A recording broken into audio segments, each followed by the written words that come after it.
Halo pemirsa, apa kabar Anda hari ini? Senang sekali saya Ulfolia kembali menjumpai Anda dalam Berita Kaltim hari ini.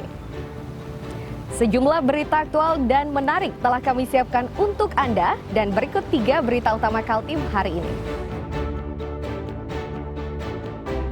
Belasan warga di Jonggon, Kutai Kartanegara jadi korban penganiayaan oknum Brimob.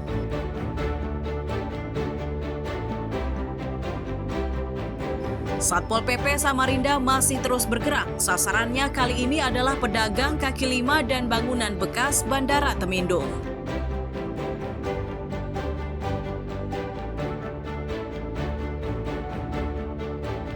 Dinilai berhasil menghimpun usaha kecil Koperasi Merah Putih di Selumit Tarakan, jadi percontohan di Provinsi Kalimantan Utara.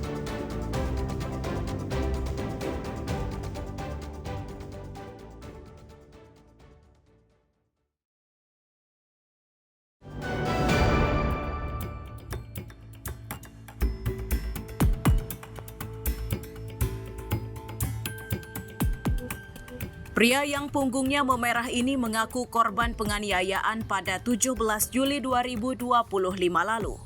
Pelakunya adalah oknum anggota Brimob dari Mako Brimob Loa Ipuh Darat, Tenggarong, Kutai Kartanegara.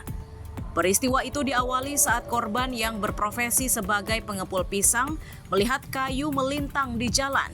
Karena menganggap kayu tersebut membahayakan, maka pria ini pun turun dari dalam mobil dan bertanya kepada anggota Brimob.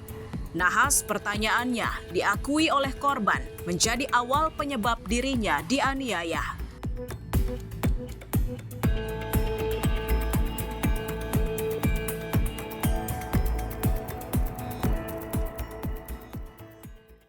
Diseret itu kan jelasnya itu masuk dalam diseret, terus saya di dalam itu dipukuli. Nah, dipukuli itu nggak tahu lagi.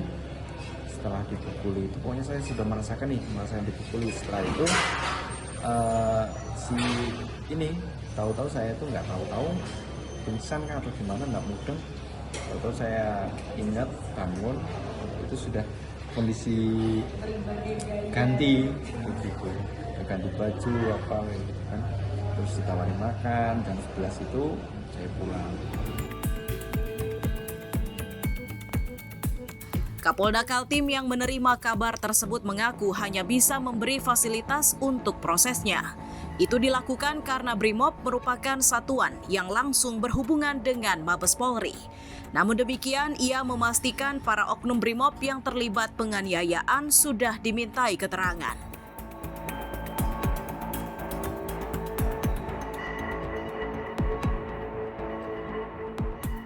Tentunya dari kami, karena Pas Brimob adalah satuan yang ada di Mabes Polri, kami memfasilitasi prosesnya. Secara internal kita sudah melakukan pemeriksaan terhadap para anggota kita yang melakukan tindakan itu. Kemudian tindakan yang kita lakukan adalah kami sudah melakukan beberapa mediasi dengan masyarakat Jonggol. Nah, hasil mediasi tadi malam terakhir sudah ada kesepakatan antara mereka bahwa kami bertanggung jawab, Brimob bertanggung jawab terkait masalah biaya pengobatan rumah sakit dan biaya lain-lainnya.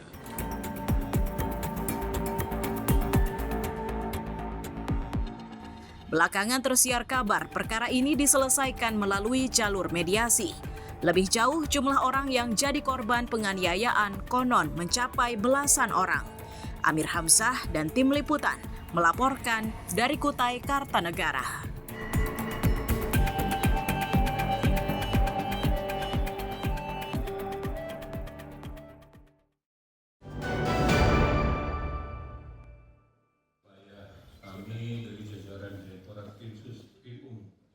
Misran Tony, warga Muara Kate, Kabupaten Pasir ini kini telah ditetapkan menjadi tersangka perkara pembunuhan di Muara Kate, Kecamatan Muara Koman, Kabupaten Pasir, pada November 2024 lalu. Bersamanya disita sejumlah barang bukti termasuk baju yang dikenakan tersangka saat melakukan pembunuhan dan penganiayaan. Meski statusnya sudah jadi tersangka, namun motif pembunuhan tersebut masih didalami. Kenyataan itu ditegaskan Kapolda Kaltim dalam keterangannya pada Selasa siang. Lebih jauh, Kapolda menyatakan penetapan tersangka ini ditentukan berdasarkan keterangan dari saksi kunci yang saat ini masih berada pada Lembaga Perlindungan Saksi Korban atau LPSK. Dalam lembaga penyitaan beberapa barang bukti yang ada, bukti forensik dengan ditelepon Polda Jatim.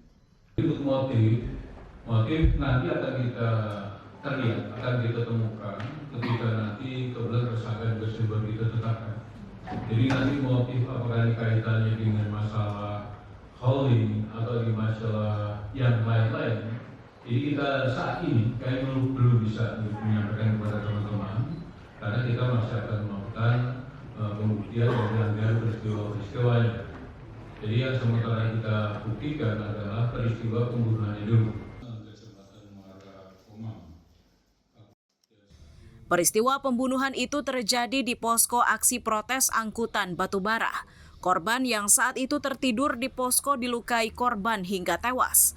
Tidak berhenti di situ, pelaku juga melukai satu rekan lainnya.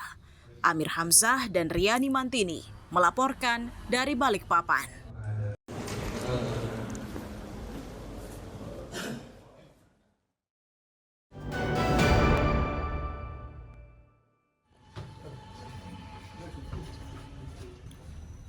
Pria berinisial AA ini diringkus polisi di sektor Tarakan Timur. Ia ditangkap usai mencuri komputer jinjing atau laptop di kamar kos-kosan Jalan Gunung Tembak, Kampung 6 pada Jumat 11 Juli 2025 lalu. Laptop curian tersebut kini dijadikan sebagai barang bukti kejahatannya. Sebelum mencuri komputer jinjing, AA terlebih dahulu mencuri sepeda motor dinas. Kendaraan tersebut digunakan untuk mencari sasaran. Kepada polisi, AA mengaku nekat mencuri demi bisa membayar tagihan kamar hotel. HP berwarna silver beserta tas laptop berisikan satu buah identitas pelapor atau KTP. Beliau ini residivis yang juga mencuri yang menggunakan sepeda motor dinas.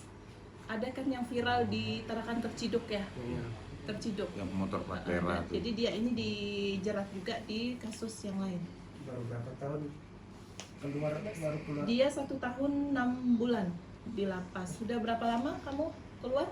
Sudah 1 tahun lebih. Berapa? 1 tahun lebih. 1 tahun lebih.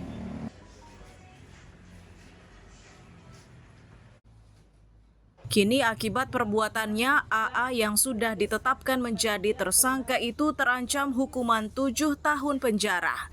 Dari catatan polisi, AA sebelumnya pernah dipenjarakan selama 1 tahun 6 bulan untuk kasus pencurian mesin genset. Amir Hamzah dan Mustafa melaporkan dari Tarakan, Kalimantan Utara.